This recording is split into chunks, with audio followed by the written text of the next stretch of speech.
อ๋อบ่แม่นหอยมูเต้เด่นหอยมูก็ต้องมีอันนั้นโอ้พี่น้องเอ้ยต้องมีหอยอันนี้เห็นบ่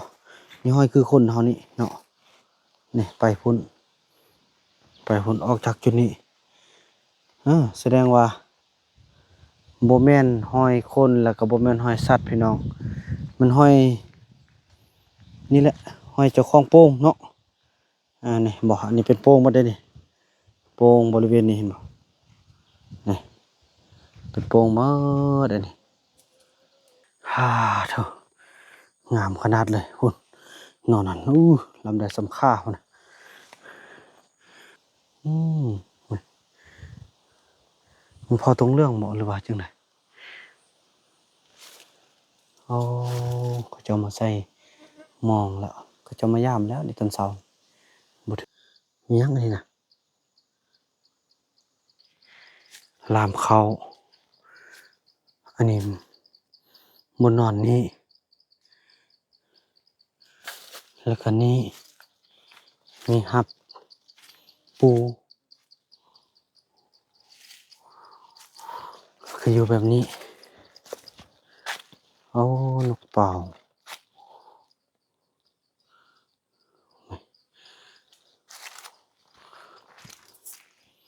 โอ้เห็นแล้วมียังมีหมดจนลูกนกเป่าอีกอย่างต่างแสดงว่าสบายดีท่านผู้ชมเนาะสบายดี FC ของบ่าวผู้นำกันเบิดสุขสุขคนบ่ว่าสิอยู่ภายในหรือว่าอยู่ต่างประเทศเนาะบ่ว่าจะเข้ามาใหม่หรือว่าติดตามมาแต่ต้นๆพุ่นแหละเนาะแต่3-4 ปีที่แล้วพุ่นแหละพี่น้องเอ้ยที่ว่าการพัฒนาเผ่าตองเรืองเนาะแล้วก็เข้าสู่เรือเผ่าตองเรืองนำกันเนาะจนฮอดปัจจุบันนี้ถือว่าคลิปนี้ต่อจากคลิปพีที่แล้วพี่น้องหลังจากที่กินข้าวกินน้ำแล้วเนาะก็จะได้เตรียมเครื่องเดินทางไปห้วยเมียงเนาะไปห้วยเมียงไปตามหายายมีแล้วก็ไปปลูกตูบสร้างบ้านให้เพิ่นพี่น้องเอ้ยพอเพิ่นฝากเงินฝากคำไปให้ซื้อของอยู่ของกินเกลือแป้งนัวอย่างต่างนี่แหละพี่น้องเอ้ยก็จะได้ไปตามนั้นนั่นแหละแต่ว่าการเดินทางนี่ก็สิพบอุปสรรคหลายๆอย่างบ่ว่าจะเป็นทางด้านการเดินทางบ่ว่าจะเป็นการเสี่ยงกับสัตว์ป่านานาพันธุ์พี่น้องเอ้ยหลายๆอย่างก็ขอให้ตลอดปลอดภัยเนาะก็ถือว่าบ่ว่าภูมิประเทศอิหยังต่างก็ถือว่าลัดสั้นเด้พี่น้องเอ้ยเป็นหินเป็นหน้าผาอ่าอย่างต่างแล้วก็สิ่งลี้ลับหลายๆอย่างเนาะก็สู้ไปแหละพี่น้องเอ้ยตกตามมาช่วยเขาเจ้าฮอดจุดนี้แล้วก็ช่วยต่อช่วยจนหมดบุญว่าซั่นซะอืมอ่าช่วยจนฮอดมื้อสุดท้ายพุ่นแหละพี่น้องเอ้ยเนาะเฮาจะถอยบ่ได้นี่อันนี้ก็เป็นเสียมที่เขาเจ้าขุดเพื่อขุดมันกินได้นี่เผาตรงเรื่องพี่น้องเอ้ยเนาะไปจังซั่นแหละพี่น้องเกี่ยมเดินทางว่ากันต่อไปพี่น้องเอ้ยเนาะไปเดินทางนำกันพี่น้อง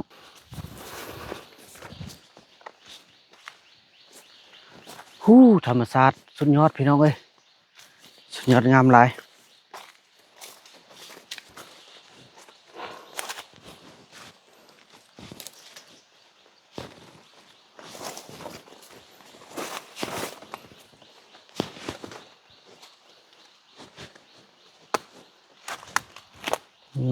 ถึงทาง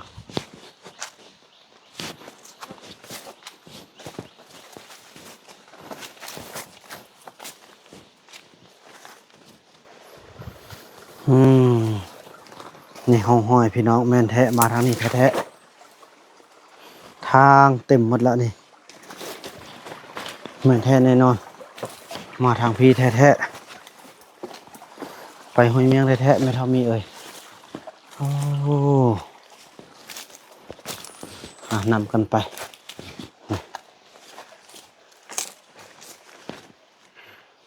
ห้อยในการทักทางนั่นแหละแบบนี้นะ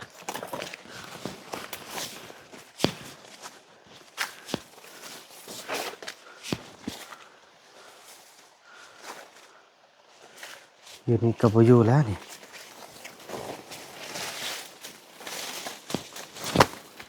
สำคัญเบิ่งที่ห้องห้อยนี่แหละพิษน้อยเดียวก็ถือว่าไปคนละทางกันเลยเด้พี่น้องเอ้ย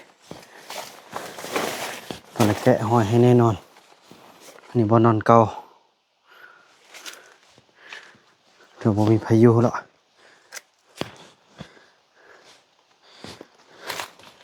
นี่ก็บ่นอนเก่า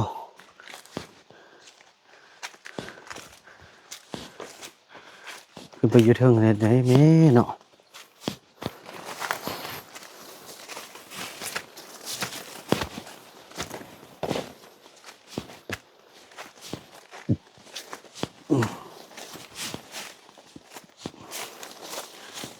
ห้องห้อย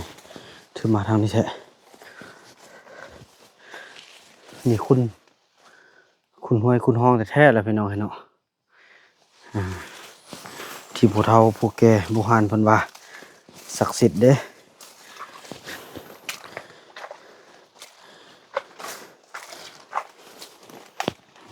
มัก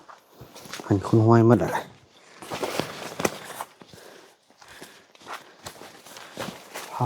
ถูกใบข้าวต้มพี่น้องเอ้ยความงามใบตองอันนี้เพิ่นใบตองข้าวต้มพี่น้อยเนาะใบตองข้าวต้มใบตองจริงบ่ตัวเฮ็ดข้าวต้มสุดยอดเผาตรงเรื่องก็อาศัยใบอันนี้นี่แหละพี่น้องเอ้ยในการที่ว่าห่อใส่บังเนาะลามเข้า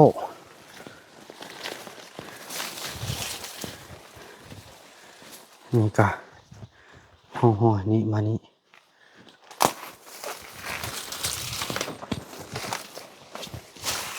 โอ้โถ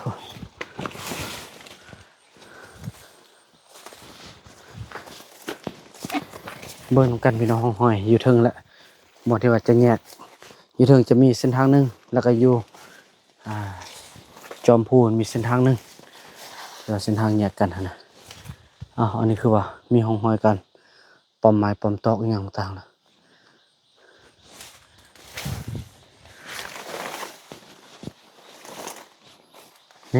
เห็นบ่ห้อยนะ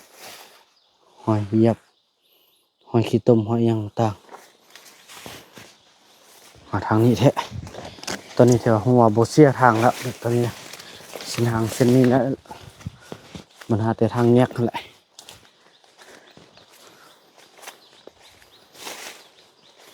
อันนี้แยกไปพี่โค้งไปคือเก่าติสำคัญตัวนี้เด้อพี่น้องเลย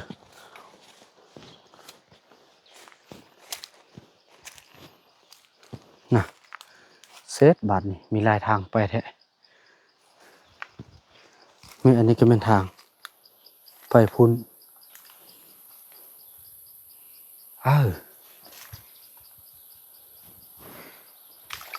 แม่นไหนดิคือเป็นอันนี้สินะ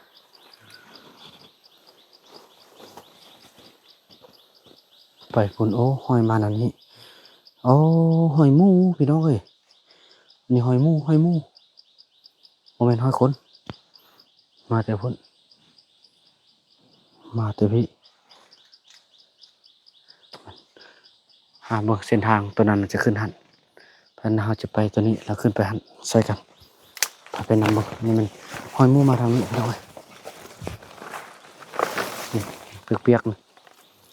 น่าจะเป็นมือวานนี่บ่นี่หอยมาแบบนี้มาแบบนี้ต้นไม้เนี่ยจะว่าลมพัน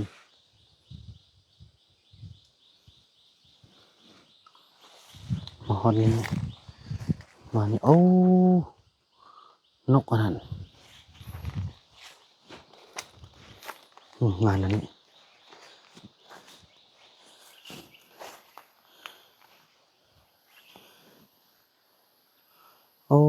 มาฮอดนี้หอยเสียอยู่นี่พี่น้องบ่แม่นหอยมูเต้เด่นหอยมูก็ต้องมีอันนั้นพี่น้องเอ้ย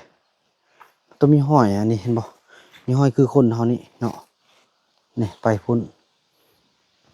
ออกจากจุดนี้แสดงว่าบ่แม่นห้อยคนแล้วก็บ่แม่นห้อยสัตว์พี่น้องมันห้อยนี่แหละห้อยเจ้าของโป่งเนาะนี่บ่อันนี้เป็นโป่งบ่ได้นี่โป่งบริเวณนี้เห็นบ่นี่เป็นโป่งหมดอันนี้นี่ออกไปพุ่นห้อยไปพุ่นมาฮอนนี้ก็บ่มีห้อยแล้วเด้สุดกับนี้พี่น้อยแสดงว่ามันออกมาจากนี่แหละเนาะเป็นเจ้าของโป่งเพิ่น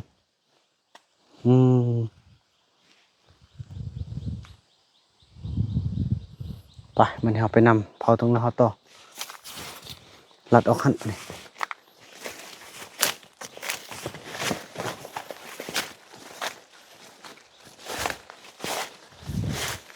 ่พี่น้องเป็นโป่ง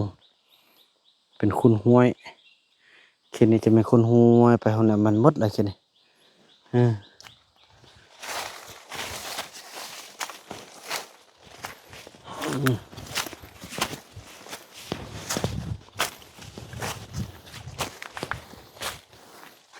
แกะหอยบนนี้พี่น้อยมาแกะหอยก็หอยซอกมันก่อน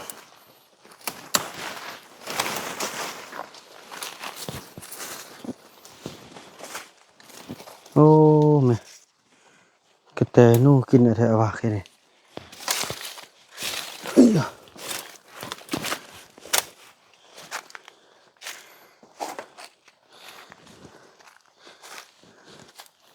ขึ้นมานี่หน่อยทางขึ้นมานี่วันนี้แหละบอลยากนะพี่น้อง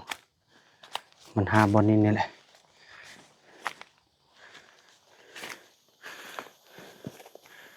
อยากไปพี่แล้วก็เส้นทางหนึ่งเนี่ยมาพี่อ๋อถูกไมโครนี่ลมอ่ะแม่มาคงเขาจะเอามากิน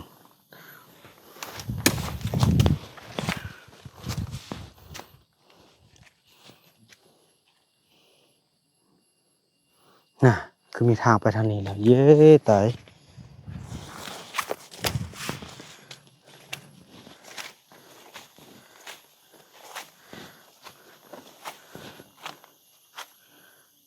โอ้บ่ไล่จะบ่แม่นทางนี้น่าจะไปทางนี้ไรกว่าฮัดกระแตมากินจนเกลี้ยงเลยน้องไอ้นี่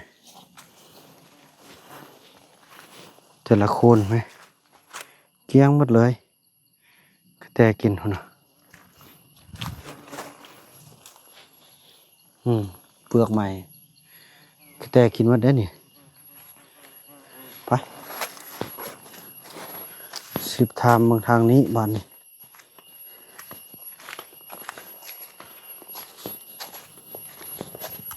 โอ้ยมอย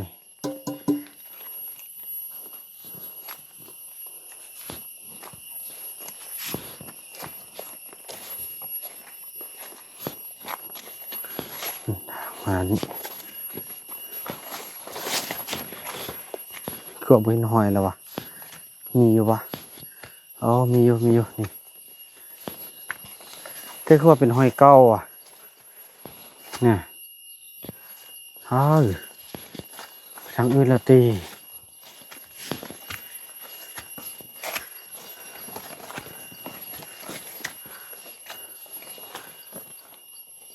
โอ้พี่น้องมาหอยเก้าละนะแต่ก็มีคนเที่ยวอยู่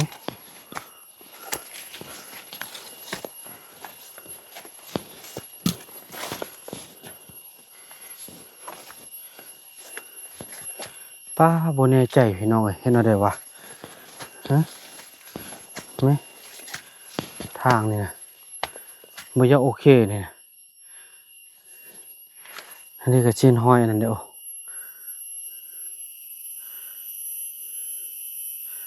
ลักไปทางหุ่นบ่หรือว่าอะไร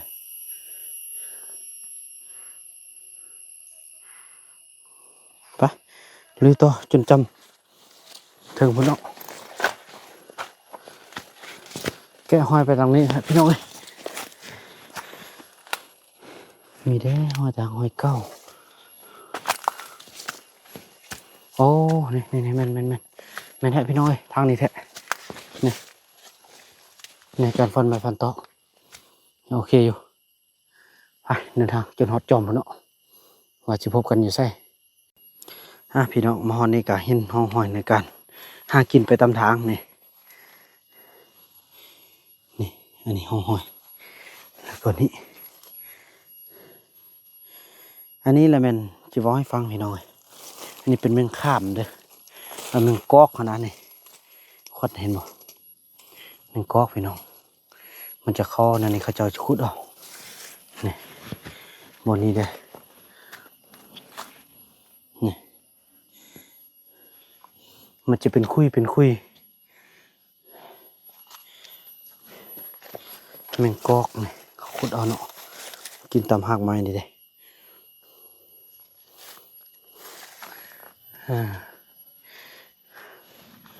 นี่ต้นกำลังเสื้อโครงที่ไอ้เฟืองพาเขาเจ้าตัดเอาเนี่ยเห็นว่ามันกระโปงขึ้นมาตึ้มพี่น้อยเนาะนี่ช่วงรีไพ่ให้เฟืองก็ได้พาพอตรงเรื่องเขามาฝักยานอนอาศัยอยู่ในป่าจังซี่แหละพี่น้องทุกอย่างตอนนี้ก็ถือว่าจบภารกิจบ่มีปัญหาหยังพอเบาน้ำก็ได้แล่นบัดใบเอกสารยังถูกต้องตามกฎหมายและอยู่ได้แบบถาวรละเนาะจะมีแต่ไอ้เฟืองเราจะเป็นตัวของเราเองเท่านั้นบ่จะหับเปลี่ยนกับนิสัยของอันซาลีได้บ่อย่างต่างเนาะโอ้เขาจะมาขุดตามนี้พี่น้องไหมโอ้ยังมีเสียมขุดแท้พี่น้องแต่นี่ได้หมดแล้วนี่ตัวนี้แท้ยังบ่ได้เท่านี่แบบนี้นะมันกอกนะพี่น้องคือนั่นโอ้บ่ได้ต้องอย่าเลิกเนาะความระเทิงเขาเอิ้นว่ามียังวะลืมละในทางเขาขึ้นเนาะมีคนเที่ยวอยู่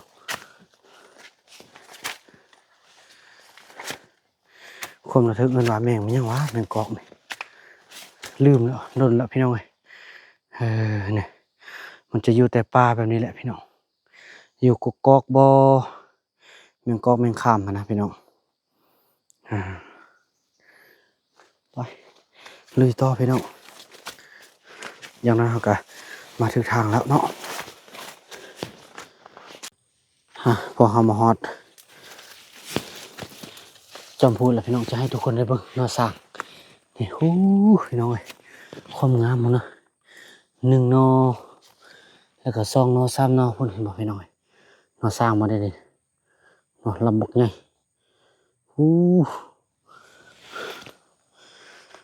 แล้วก็นี่พาดนอสร้างกำลังออกพี่น้องพุ่นนะทางนี้แล้วก็ทางนี้พุ่นนะเอาปกหลายพี่น้องนี่หน่อยใหญ่พุ่นนะทางพุ่นกระแมน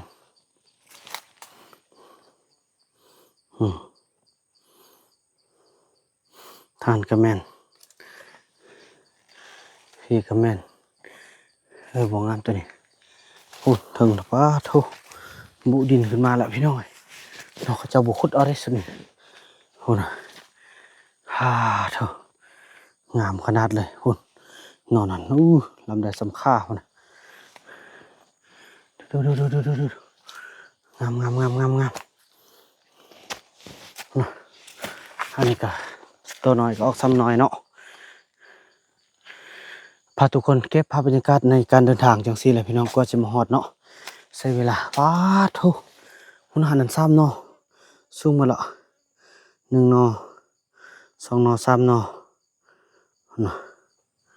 น้องบกใหญ่แต่ละนอไม่ให้น้องไปขึ้นต่อนี่ห้องไม้เขาจะขึ้นเนาะ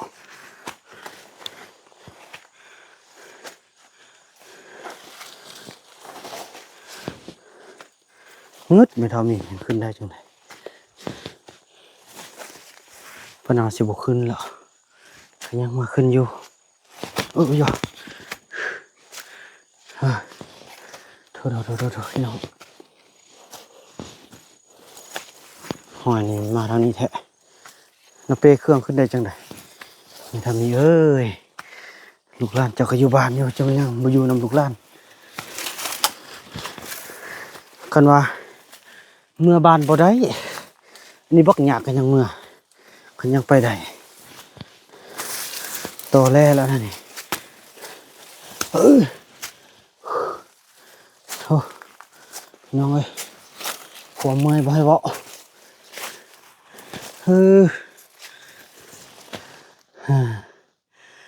เสมอนี่มันก่อนพี่น้องพี่น้องเอ้ยแล้วก็ได้เซตบอกน้องนกเนาะพออยู่นี่มันยังมีสัญญาณเลยพี่น้องเอ้ยเซตบอกน้องนกแล้วก็เซตบอกเรื่องเวียกงานอย่างต่างพอจะได้เกี่ยมข้ามเนาะข้ามจากพูดนี้ก็ถือว่าบ่มีสัญญาณอะไรพี่น้องเอ้ยนี่นำห้องหอยมากันยังเห็นเรื่อยๆห้องหอยนี่อยู่บนนี้มันมีแยกนะพี่น้อง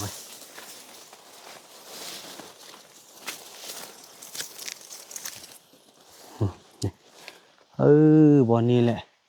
ป้าโถมันผู้ใดมาใส่อันนี้นะมองเจียได้นี่นะใส่มองเจียเอานกเอาอยังต่าง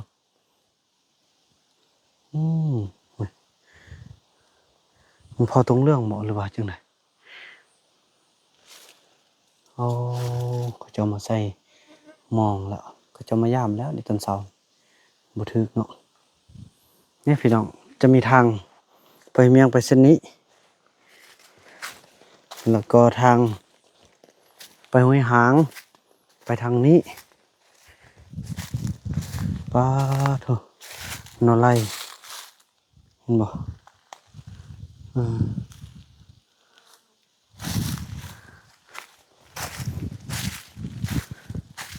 พี่น้องบ้านนี้เฮ็ดจังได๋ทางนั้นก็ทางแป้นบ้านนี้ทางนี้แป้นหลายกว่ามึงไหมเฮ้ยยามียังไงนะฮะไปนำเบิ่งบ้านเขาตรงเรื่องบ่ว่าเขาเจ้ามาอยู่นี่บ่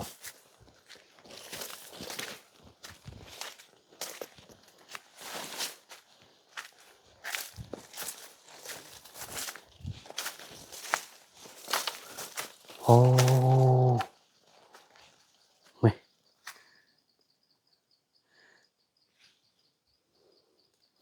เต็มเลยพี่น้องมาหน่อไม้ลามเขาอันนี้บนนอนนี้แล้วก็นี่มีหับปูคืออยู่แบบนี้นกเป่า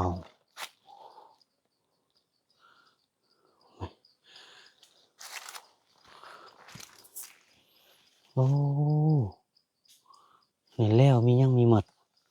จนลูกนกเป่าอีกอย่างต่างแสดงว่าโมเมนต์นี่เป็นของคนลาวทำมาหากินนี่หอยไปพูดไปหน่อยเขาจะมาดักนก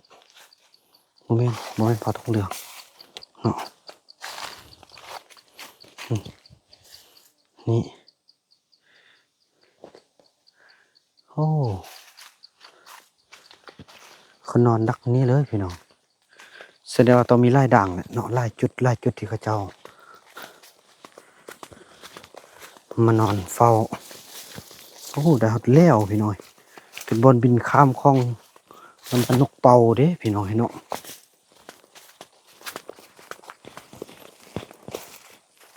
วันนี้มันนั่งเฝ้าตี้นั่งเฝ้าเบิ้งบอลซุ่มเบิ้งแล้วนี่มีหอดหมกแดงแล้วบ่นี่นั่งเฝ้าเบิ้งอยู่นี่ตัวที่ถือกันมันจับเอาเบิ้งนี่นะ โอ้เนาะ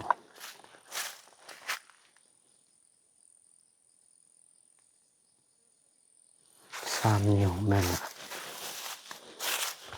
แต่บรรหาทางนี้นี่พี่น้องรู้หมดละสั่นขนาดได้พี่น้องบ้านนี่มันหาว่าสิมีอันนั้นบ่มีคนไปบ่ทางนี้บ่แม่นทางนั้นแปลนแล้วไปทางนั้นบ่จักเลยเบิ่งคนเด้อเย้ตาย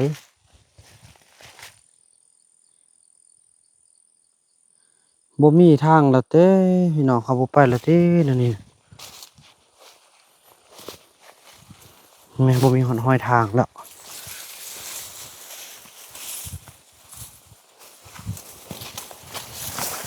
น่ะคือว่ามีแด่บ่มีแด่พี่น้องเอ้ย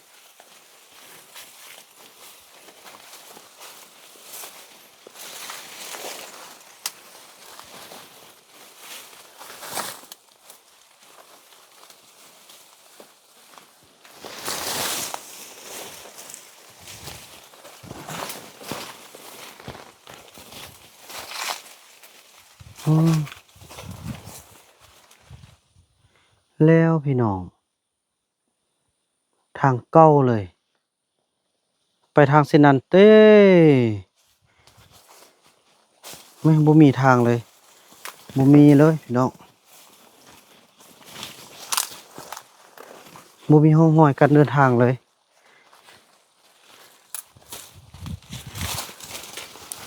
นะบ่มีแท้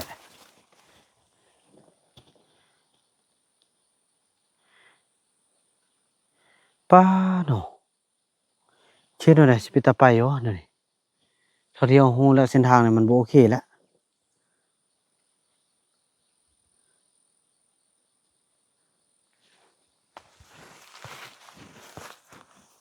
บ่มีห้อยเลยนั่นนี่คือมีหน่อยหนึงนั่นนี่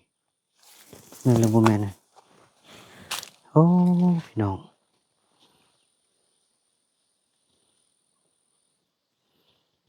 เสียดายนั่นนี่ไปลองนำเติมหน่อยหนึงแนวใดก็ได้มาฮอดพี่แล้วเนาะนี่พี่น้องมาฮอดนี่ก็เห็นห้องห้อยแปลว่าเก่าพี่น้องเอ้ยเนาะนี่เก่าก็พอมีอยู่ถักดนโพดพี่น้องห้อยเก็บเอาเอ้ยดอกไม้ต่างๆ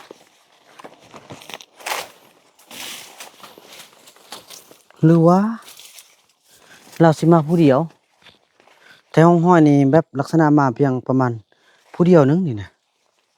ห้องห้อยที่ว่าประมาณ2 มือที่แล้วนะนี่เบิ่งนี่นะพี่น้องนี่ไปเดี๋ยวนี้เพื่อนเราก็สิบ่ไปทางนั้นหรือว่าจุอันพอมไทยไปทางนั้นแล้วเราบ่ไปนำบ่นี่ห้องห้อยย่างมาแล้วก็กินน้ำนี่สำคัญในบนกินน้ำพี่น้องเอ้ยนี่มีแท้กินน้ำนี่ก็ฮักเก้าเนาะฮักเก้าที่กระบวนใจว่าซีเมนต์ไม่เท่ามีมาแท้บ่แต่มีคนมาอยู่พี่น้อง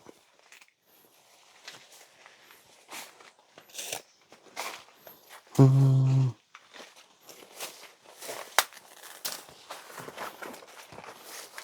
เกือบกับพวกมีเลยพี่น้องเลย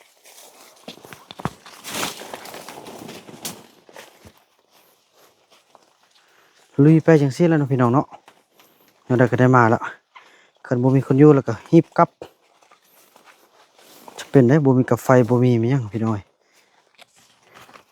เขาก็ยังแต่ขับเดียวขับแรงคำก็ย่าเปิดไฟกลับพี่น้องเอ้ยนี่ห้องห้อยก็พอมีอยู่เนาะ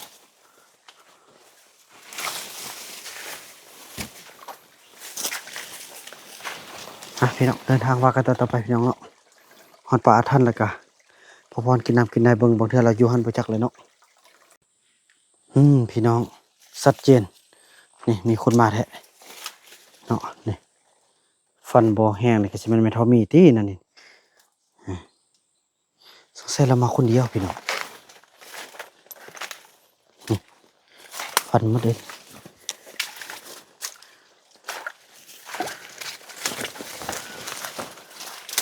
พักนี้ให้ได้แม่มาตัวเอ้ยนั่นนี่ใบต้องโคบตัด3ใบ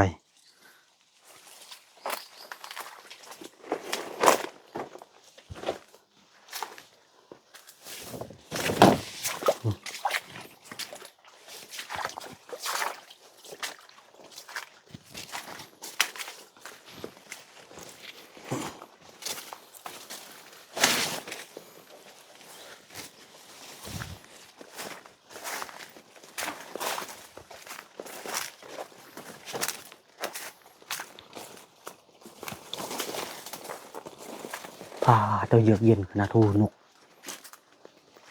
โอ้นก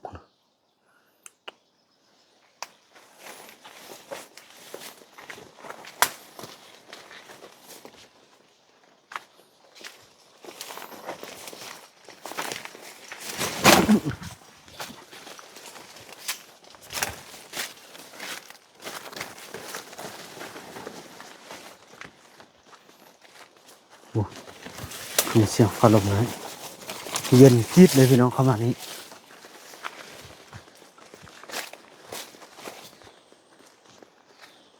เสียงอยู่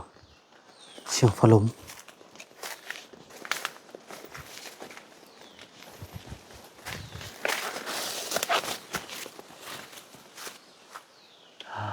ต้นไม้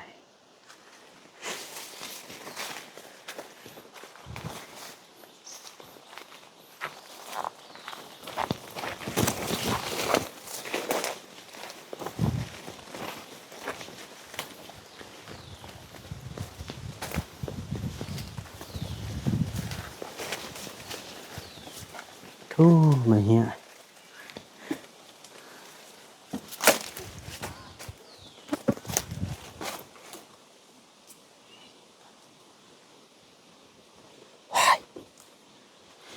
มีเสียงกันขึ้นไว้พี่น้องเนาะ